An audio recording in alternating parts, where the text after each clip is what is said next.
देश नीति, केवल सच्ची और पक्की खबरें। देश नीति में दर्शकों आपका स्वागत है। मैं हूं आपके साथ राशिद जहीर।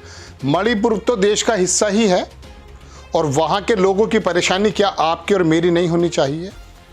जितनी तन्मयता से मध्य प्रदेश और राजस्थान की खबरें आप लोग सुनते हैं, जिम्मेदारी बनती है कि मणिपुर में होने वाले हालातों से भी आपको और मुझे अवगत रहना चाहिए।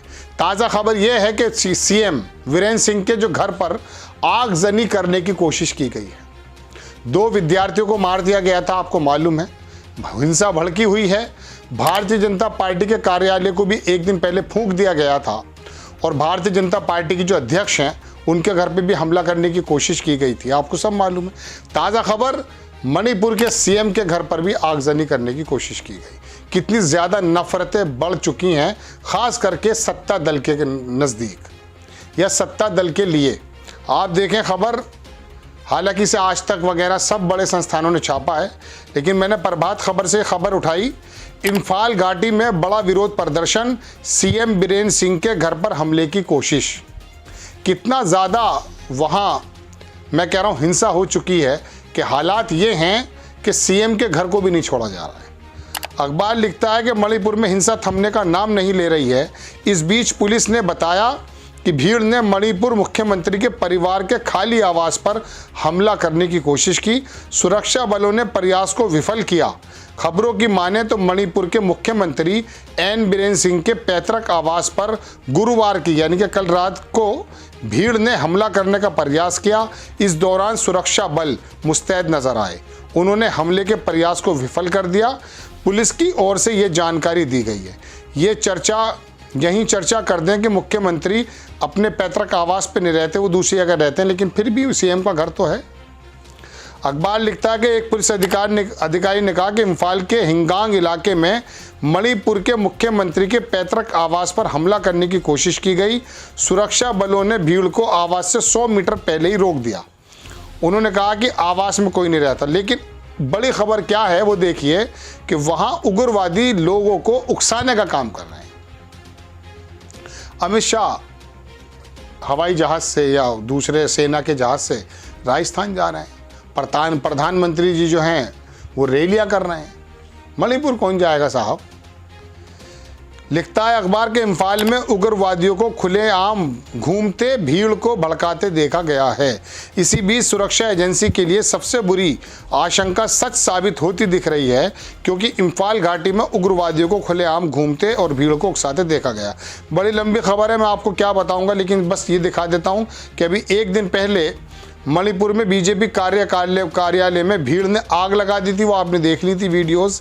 बीजेपी प्रेसिडेंट के घर पर हमला किया। 2 स्टूडेंट्स की हत्या को लेकर विरोध जारी है। ये स्क्रीन आप देख सकते हैं। बीजेपी का कार्यालय जो है उसको आग के हवाले कर दिया गया था। 3 मई से हिंसा शुरू हुई है, अभी तक संभलने को तैयार नहीं है। अफसा लागू कर दिया गया है, कई जगहों पर अशांति क्षेत्र घोषित कर दिया गया है और मुख्यमंत्री बना हुआ है। और हमारे भारतीय जनता पार्टी के आला कमान के नेता जिनकी जिम्मेदारी है, वो चुनाव वाले प्रदेशों में 6-6, 7-7, 8-8 बार जा रहे हैं।